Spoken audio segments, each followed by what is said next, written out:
What's going on, guys? This is Costi with Pick Dogs, and I'm here with Jay Yang for another edition of the Yang Angle. What's going on, Jay? Hey, Costi, how are you? We're doing well in August.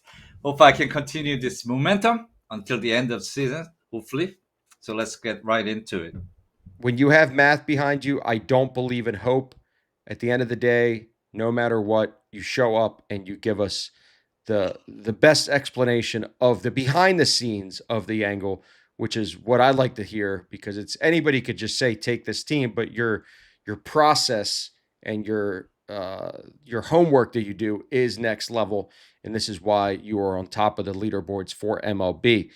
The game that we're going to be doing today and the breakdown is the Yankees versus the Rangers. Right now is Freed, as we call him on the morning show, Max Fries. Max Fried versus Philip Corbin. So why don't you give us the prediction and the Yangle behind it? Yes, so I've studied my homework. So Yankees versus Texas, Fried versus Corbin. So Max Fried has found his rhythm again. How he's pounding the zone, generating ground balls, and keeping hitters off balance with his elite command and pitcher mix. Even in hitter-friendly parks, he's kept teams in check. Patrick Corbin, I think his recent outings show better location, and while he's not overpowering, his mixing speeds and inducing soft contacts. The Yankees have been hit or miss offensively lately, especially versus lefties, and could struggle to manufacture runs versus Corbin. So I'm taking under here on this matchup. Now, both the teams, obviously, when we take an under matchup, you're expecting both of these starting pitchers to do well against these two teams. Texas has been struggling this year to put runs on the board. Yankees are hot and cold. This is a team that's very streaky, and with Judge still being out, the firepower is not in their lineup. But Corbin has had a really good year. I mean, I personally, going into the year, thought he would be the Corbin that we knew on Arizona, which got lit up last year. And now you're talking to a guy that's had a pretty good year for the Rangers. And then obviously Max Fried has been exceptional for the Yankees. So for Mhm. it being an under, like you said, how do you judge these lineups? Because obviously you need them to score under 3 runs a game for between each team total. So how do you value that? Yeah, I studied that. So, here's my analytics on why both offense could score fewer than 3 runs here. So, for the Yankees side, they are ranked at the bottom third in MLB in WRC plus versus lefties over the past 30 days. The Corbin is one of the factors. Corbin is the pitching with better command and limiting damages. And he's also the inning eater, saying that he will probably pitch until sixth or seventh innings. The Texas bullpen is one of the top tier bullpens, so should take care of the job. On Texas side of the ball, Max Fried, obviously, I'm talking of the offense versus Fried.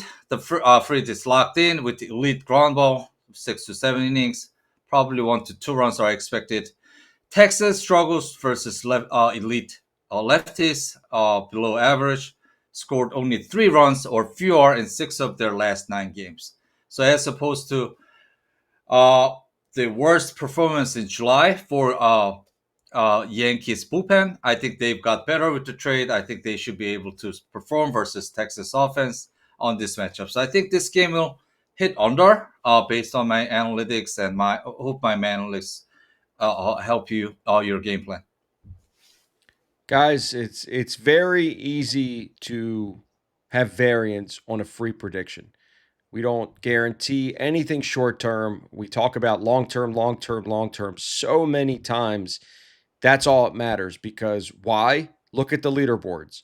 All you have to do is go to pickdogs.com, click the leaderboards, and you see Jay is a super volume better. Not even a volume better, a super volume better. And he is on top of the leaderboards for MLB for a reason. Volume is king. If you want to know why, call me. I will explain to you why volume is king. That is the key to overcome the bad beats. Sometimes they turn into good beats, but to get rid of the bad beats, you want to have as much sprinkled on the board if you have the right homework behind you. Jay puts out high volume, you're going to make money.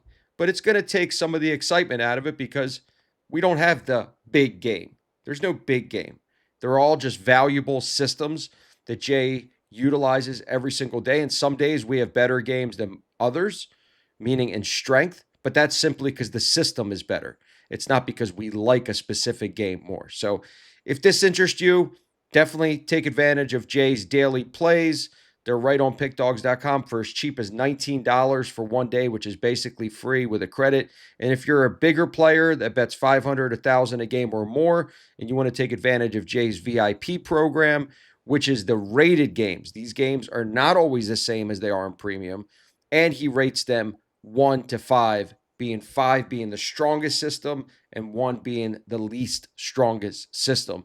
So we have a lot more time here of baseball as we bleed into football. So definitely take advantage if you're serious and you want to make money in August and leading into football. So as always, follow Jay on Instagram at JBombCapper.